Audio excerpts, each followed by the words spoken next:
Bon, ça fait 3 fois que je recommence cette vidéo, donc maintenant c'est bon, j'en ai marre. Salut à tous. Salut à tous, j'espère que vous allez bien. Ça fait bizarre de filmer de nouveau une vidéo, mais je pense que j'ai certains sujets dont je voudrais parler, et certains sujets utiles surtout. J'éprouve le besoin en ce moment de parler de ça, de briser les tabous un peu, parce que je trouve que c'est des sujets un peu trop tabous dans notre société et dont moi j'étais pas vraiment au courant. Donc aujourd'hui on va parler de mon parcours pour devenir maman. Si vous voyez ça, donc dans le fond c'est parce que je vais devenir maman dans 3 mois et demi. Donc maintenant je peux me permettre de parler de mon parcours, et puis c'est un sujet moins sensible pour moi.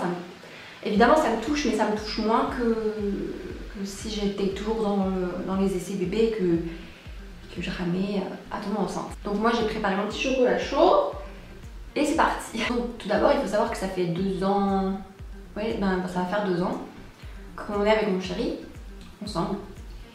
Et on se connaît depuis à peu près 3 ans et demi maintenant. Et rapidement, en fait, quand on s'est mis en couple, on a rapidement parlé de famille et tout ça, parce qu'on avait tous les deux le désir de devenir des parents jeunes. Excusez-moi, je suis essoufflée. De devenir des parents jeunes. Donc c'est rapidement, le sujet rapidement venu sur la table. On s'est dit que voilà, d'ici 1 an et demi, on pourrait peut-être fonder notre famille, nous aussi. Finalement, c'est venu un peu plus tôt que prévu. Dès que je suis tombée enceinte en septembre 2019, ça a commencé par des maux de ventre. Des petites pertes rosées, mais je ne savais pas forcément non plus que j'étais enceinte puisque j'étais censée avoir mes règles.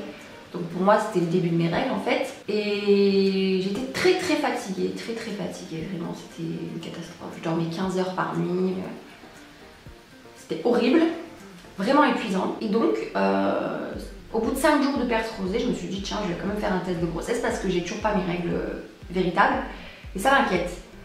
Donc je fais un test, évidemment ce jour-là mon chéri n'était pas là, il était parti pour le travail à Paris, donc forcément je le fais toute seule et je me retrouve avec un test positif sous les yeux. Donc là, comment vous dire que c'était la panique parce que c'était pas le bon moment. On vivait dans un 20 mètres carrés, ouais quelque chose comme ça, on n'avait pas la place pour accueillir un bébé. Moi je venais d'entamer une formation, j'avais pas fini, ça se passait mal, c'était pas vraiment le moment quoi. Mais j'étais quand même contente parce que je me suis dit bon, au moins je peux tomber enceinte hein. Et je voulais pas avorter non plus. Parce que je me suis toujours dit, si je tombe enceinte un jour j'avorterai pas. Enfin, si je suis en âge d'avoir un enfant, évidemment je n'ai pas le désir d'avorter. Ma meilleure amie vient chez moi, je me rappelle, elle passe 3 jours chez moi. Et je lui dis, et j'ai extrêmement mal au ventre. Mais vraiment, j'avais jamais eu mal au ventre comme ça. Un matin, je me réveille, j'étais pliée en deux. Et elle me dit, t'es sûre que tu veux pas aller à l'hôpital c'est bizarre quand même, machin, on va voir un docteur.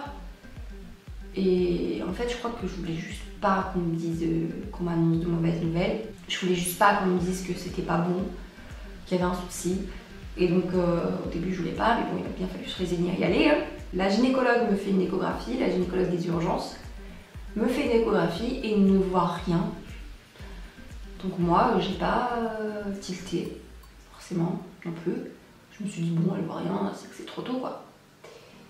Mais et en plus de ça, mes prises de sang n'affichaient pas un taux élevé en fait de bêta-HCG. J'y arrivais. Elle m'a dit c'est normal à ce stade-là si on ne voit rien, mais on se revoit d'ici quelques jours. Donc je refais une prise de sang, mon taux baisse. Et là, c'est là que commence vraiment la catastrophe. La descente aux enfers, puisqu'il a fallu que je retourne à l'hôpital pour qu'elle m'annonce que c'était peut-être une fausse couche que j'étais en train de faire du coup, puisque je commence à perdre du sang.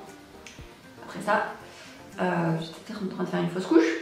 Donc moi, première fausse couche, première grossesse, première fausse couche, je me dis c'est une catastrophe, je vais jamais plus retomber enceinte, je vais pas y arriver, je vais jamais être maman, enfin bref, plein de questions me traversent l'esprit. Et elle voit toujours rien, mais rien du tout dans l'utérus. Et là, elle me dit c'est peut-être une grossesse extra-utérine. Donc une grossesse extra-utérine, pour ceux qui ne savent pas, c'est une grossesse qui se situe en dehors de l'utérus, donc soit dans les trompes, soit dans un autre endroit, et qui peut être très dangereuse puisque ça peut créer une hémorragie interne à force, à terme, en tout cas. Ça peut déchirer les trompes ou l'organe dans lequel c'est situé et donc créer une hémorragie interne et vous pouvez donc en mourir dans les cas extrêmes. dans les cas les moins extrêmes, où vous faites une piqûre, ça part nickel. Et puis dans d'autres cas, on est obligé de vous enlever une trompe. Parce que ça l'a trop abîmée, que ce soit, ou elle s'est déchirée. Obligée de vous l'enlever. Donc quand elle m'annonce ça, moi je comprends pas vraiment, elle me parle un peu chinois, donc je me dis bon je vais faire mes recherches de mon côté. Donc je fais mes recherches et donc je m'aperçois de ce que c'est. Et elle me dit bah on se revoit tel jour pour faire la piqûre de méthotrexate, ça s'appelle. Donc c'est une piqûre qu'on vous fait, qu'on vous injecte, qui va simplement faire partir l'embryon. Donc elle me dit ça. Évidemment, moi je comprends toujours pas, je suis un peu stupéfaite, je suis un peu dans le brouillard, je comprends pas vraiment ce qu'on me dit. Donc j'en ai suivi des allers-retours à l'hôpital pour me faire piquer, pour vérifier que tout allait bien et tout. Le jour de la piqûre c'était compliqué puisque j'étais toute seule, du coup j'ai pas pu être accompagnée et c'était très lourd de faire ça toute seule. J'étais perdue, j'étais une toute jeune femme enceinte qui cherchait juste à comprendre ce qui lui arrivait et qui ne comprenait pas vraiment. Donc là, j'ai été prise en charge par une infirmière très gentille qui m'a appliqué avec un peu de musique parce que moi j'étais trop stressée. Donc j'ai mis un peu de musique, on a parlé, elle m'a appliqué, elle m'a rassurée. Ensuite elle m'a dit vous inquiétez pas, vous pourrez retomber enceinte sans souci par la suite. Moi j'en ai fait une, elle me disait et tout va très bien maintenant, j'ai même eu une trompe d'arrachée. Et pourtant j'ai eu 3 beaux enfants, donc vous inquiétez pas, vous allez y arriver, c'est pas très grave. Ça arrive. Et j'avais vraiment besoin qu'on me rassure parce que j'étais pas... En fait j'étais pas consciente de ce qui m'arrivait.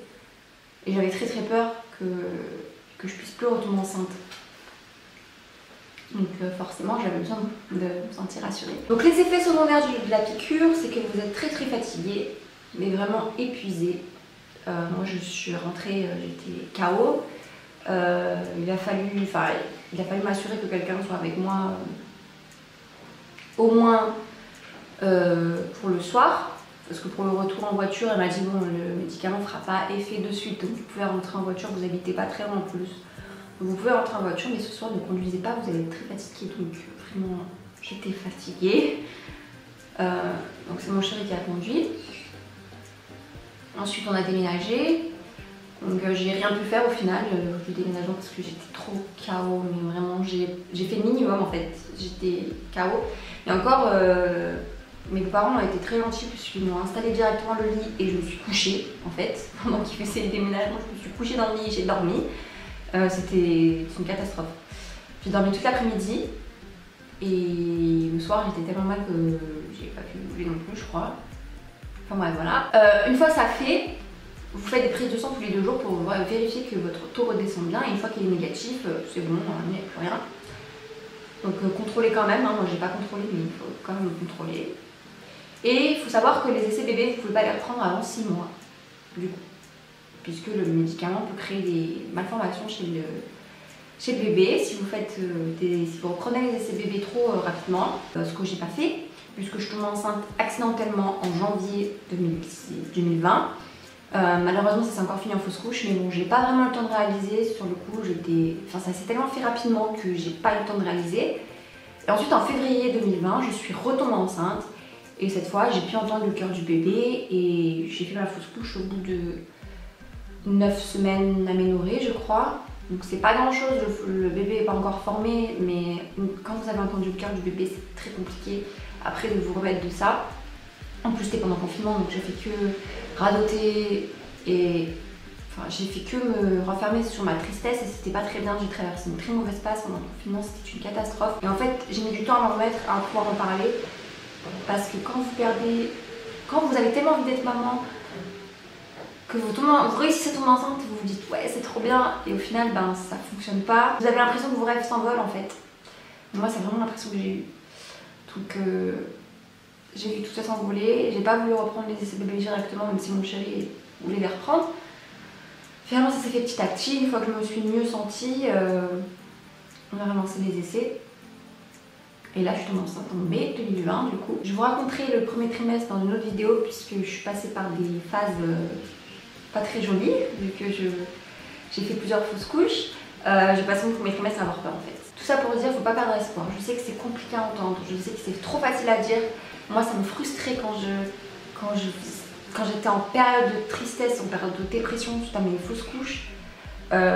Et qu'on venait me dire oui mais c'était peut-être pas le moment, oui mais t'inquiète pas tu vas retomber enceinte, oui mais t'inquiète pas ça va aller, tu vas en avoir un autre, t'as le temps, t'es jeune. C'est tellement frustrant d'entendre ça parce que c'est pas ce que j'avais envie d'entendre en fait. Moi j'avais juste envie d'entendre t'inquiète pas, ça va aller, je suis là pour te soutenir, ne perds pas espoir. Ça va aller, si tu veux parler, je suis là. En fait, j'avais juste besoin de parler de ma tristesse, de parler de mes frustrations, de parler de mes peurs, de parler de... Surtout que j'ai subi un curetage pour ma deuxième fausse couche. Donc un curetage, c'est une aspiration, on gratte en fait l'utérus. En fait, c'est ça. Je me dépêche parce que j'ai plus de batterie, ça me saoule. On vous gratte l'utérus en fait. Et on vous enlève le reste d'embryon parce que... Moi, tout n'est pas parti d'un coup, donc ça a été compliqué aussi à vivre cette hospitalisation. Me dire que j'avais un bébé mort dans le ventre, c'était compliqué. Enfin bref, il y a tout un état d'esprit qui se modifie et qui change en vous. Puis au final, vous ne reviendrez jamais comme avant, puisque vous avez toujours cette peur suite à ces fausses couches. Si j'en parle aujourd'hui, c'est parce que je me sens d'en parler, parce que je pense que ça peut être utile pour certaines femmes de savoir qu'elles ne sont pas toutes seules dans ces épreuves. Les fausses couches, c'est assez fréquent, même si je sais que c'est trop facile à dire ça aussi, et que ça serait bien passé. Les fausses couches, c'est assez fréquent. Les médecins ne s'alarment pas avant 3 fausses couches. Ce que je trouve aussi un peu dégueulasse, puisque vous souffrez 3 fois avant de faire des tests. Donc, en plus moi je tombais facilement enceinte, donc ils disaient qu'il n'y avait pas de soucis de ce côté-là, c'est surtout pour le garder en fait. Donc ils ne s'alarment pas avant 3 fausses couches précoces. Ça m'a un peu frustrée ça aussi. Mais bon, voilà. Donc oui, ça c'est fréquent, et c'est tellement fréquent que du coup ils ne s'alarment pas tout de suite. Donc j'espère que cette vidéo aura pu vous aider. Je ferai une vidéo un peu plus détaillée sur mon opération, mon curetage, pour ma fausse couche, etc. Puisque c'est quelque chose dont j'ai envie de parler un peu plus en détail. Je vous parlerai également de mon premier trimestre, puisque je l'ai passé, de mon deuxième trimestre, puisqu'il est bientôt fini. Et après, on enchaînera des vidéos sur la valise de maternité, etc. que j'ai hâte de faire. Et puis toutes les affaires de bébé, j'essaierai de vous montrer ça aussi. Il y a vraiment pas mal d'affaires là qu'on m'a donné. Il n'y a que des affaires qu'on m'a données actuellement dans mon placard. Donc j'essaierai de vous faire une vidéo là-dessus aussi sur ce que moi j'ai. En attendant, je vous fais plein de bisous et je vous dis à la prochaine. Bye.